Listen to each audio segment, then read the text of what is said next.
How's it going? Going good. Enjoying your week? Enjoying it. What do we got here? What do we got? Bounty paper towels? Yeah, man. That's I like that. That's chicken wings, right? I mean, you need that on game day, don't you? Yeah. Clean up the mess. Clean up yourself. Seems essential. I'm gonna tell you, how you doing? Doing good. You look good. Feeling good. You feeling Feels good? good. Feeling good. Yeah. Feeling Long good. year, huh? Yeah. A tough one. Tough one. But like I always said, next year. We want it next year. Surprised coach doesn't have a job? A little bit. I think it's hard to pass up on someone like that, but it's just the nature of the beast. How do you feel Jonathan Jones, by the way. So. I said don't know. that. Did you I did. introduce him? Yes. Okay. My bad. It's Patriots, whirlwind. Patriots cornerback Jonathan Jones. Unless he's someone else. Nope. Okay. Then. No. How do you feel about Gerard Mayo now being your head coach? Because Oh. obviously being on that side of the ball, you're familiar with him. You've worked with him. Yeah, I think it adds some consistency of the organization. There's some things that are carry over, but he's definitely going to bring in a different modernization of it. So I definitely think he's going to put his own imprint on it. What about DeMarcus Covington? Tell us something about him that fans don't know. I mean, I know he's been here for 7 years. He's learned through the system, but being a front seven guy, how do you feel he's going to develop as a coordinator? I think it'll be good. Like I said, he's been here for a while, so he has that continuity of learning. He's took in a lot from coach, from Mayo, from a lot of guys, and I think he'll do a really good job of bringing that consistency and continuity, and at the same time putting his own spin on it. You know, I heard Kendrick Bourne say yesterday about Mayo. He was saying, look, I have a lot of respect for Bill Belichick, but it was a different style of leadership, and Mayo brings a little more swag, a little something. How important is that, and how does that show up, throughout the week? Yeah, I think it's really important, especially with this younger generation coming in. I think they want to be related to, and they'll go all out for you to related to. I think when I came in, it was more show up, do your job, and that worked. That worked for a while. That worked for a very, very long time. But this generation, I don't think that works for him. So I think Mayo is in a space where he can connect with guys, this younger generation, but at the same time, he's a leader, and when he's in the room, guys listen to him. What do you prefer? I mean, are you somebody who said, hey, it doesn't matter, or do you prefer one style over the other? I think the beauty of me, I kind of grew up with both. My dad's from that generation of, hey, I don't care about your feelings, just show up and do your job. Yeah. So I grew up with that, so that doesn't faze me. And then I kind of understand this younger generation where that's not, how they was raised a lot. And so they definitely want that approachable aspect to it. How important is playing a nickel position, then getting bumped out to corner, special teams, all that, as far as your development? And we've seen you come to full circle here over the years. A lot. I love to say I'm still a special team player because that's the core of the team. That's the core of if you can't play on special teams, you can't do anything else, because that's just being an athlete. Like, if you can't run around and tackle, then how can you do that on defense? But, yeah, it's just been a good development for me, starting out, playing a lot on special teams and then, carving out a role on defense and then turning into one of the leaders in the locker room. It's definitely been a good journey. We got to sign Duggar back? Yeah, we have to. We have to, man. He's one of those special players. He loves the game, and he gives it all. You said it was a long year, tough year, obviously. Wish you had more wins. When that happens, does that have you itching to get back at it?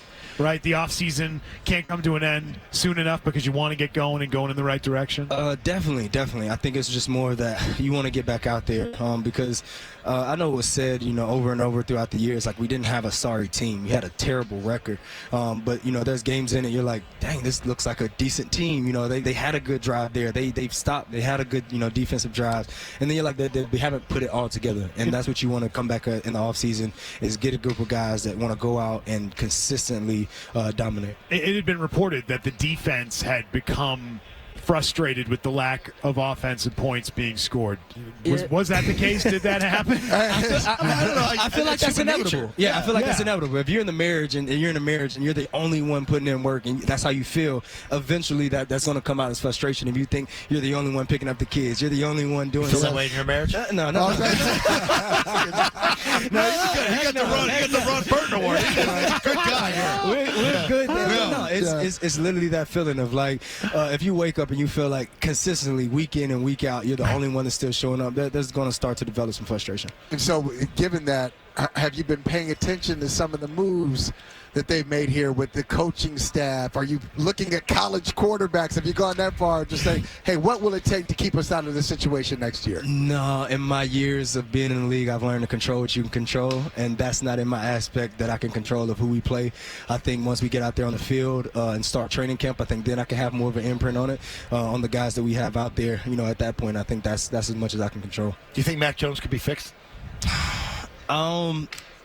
I don't know if fix is the word. I think I'm going to retract that. No, but it gives a negative connotation. Yeah. But you've been here for all 3 years. You saw him as a rookie. You guys went to the playoffs. Didn't work out in Buffalo, but you won 10 games that year. Then as the Matt Patricia situation with Joe Judge, running the offense with him, seemed like it made him go backwards to where I don't know what happened to the confidence he had in year one, and maybe it was let Jacoby go. And Jacoby was on our afternoon show, and he said it was $1 million that kept the difference for him potentially coming back. Yeah. There's a series of things I think that led to Mac where he is now. Exactly. You can't just point to him as an individual, but I think I'm always a fan of teams sitting quarterbacks young. I think it's an important position that you get to sit back and develop as a game. And if you look at the teams, I mean, Green Bay, have they done it consistently? And, you look up and you're like, well, they don't have a quarterback problem. And it's like, well, they brought a guy in that they knew had the caliber, set him for a couple of years, and by the time it was his turn, he's made all his mistakes on the practice field, so no one got to judge him for it. No one got to see the dumb, mistakes that he made, during practice, because you just come in, you correct it, and then he gets better from that. Whereas when you throw him out there to the Wolves, the media is going to do what the media is supposed to do. That's your job, is to judge your performance. And so when you throw a guy out there young and the world's going to judge his performance, it's hard for him to keep that consistency. You guys always played well against Kansas City. Yeah. That game plan was always great. You always got the job, and I know Tyreek's down in Miami, but you had to chase him around, and he never had the big plays against you. Why were your game plans so good at sort of keeping the point situation with Kansas City down? I think that attributes to what Bill loved to do. It was, we're going to take away what you love, and hopefully your second and third option can beat us. And we were so deep in those years of guys at cornerback position where at some point you look up, you had me, you had Gilmore, you had JC, you had Jason McCourty. You had a group of guys that from top to bottom could just be out there and play. So I think that was beneficial. And at some point you're going to have to go man to man. You can't sit back in zone. Can't let Kelsey go zone. No, you can't. It's over. Yeah, they're too good, and he's going to find the holes, and they're going to get open. So at some point, you're going to have to knuckle up and go man to man. You like them in this game?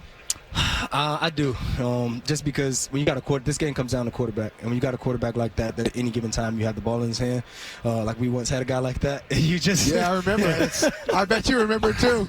Hey, who was that? It's more fun calling 5 of these ones than doing this. What was that guy's name? Exactly. What was his name? Speaking of the marriage, when you're in the second marriage, you're like, oh, wait a minute. Why? Grass isn't always greener. Why did I leave? It's the truth, though. I want to go back to her. Yeah, so you have a guy like that, man. You roll out there on defense. I can remember times on defense we get the ball back, to the offense, and we're over there unbuckling our stuff. Like, just sit back and watch this. Like that, the game's won. And to have that confidence on defense, it brings a lot to a team. Wow. And Mahomes is just so good. Yeah. So good. Yeah, what if he loses to Purdy, though? Everybody's like, well, if Mahomes gets his third, man, he's really right there on Tom's heels. I'm like, go get some oranges. It's not even halftime. Yeah. He's got a long way to go. He's got a long way to go. Patriots cornerback Jonathan Jones. I had one more for you, and that is you mentioned having depth at corner. We didn't get to see a lot of Christian Gonzalez. We saw a month. But what does your team have in that young player? Something special, man. Something special. He has the stature of the cornerback that you're looking for these days, but the quickness of the smaller guys like me. His quickness reminds me of me, but at the same time, being a 6 foot longer corner, man, he's something special. You talk about Elliott Wolf, Matt Groh, and after the draft, I talked with Matt Groh and we did some wrap-up stuff. He said, you're going to see it. It's going to translate out there when you watch his hips and how what you're talking about, that plant foot.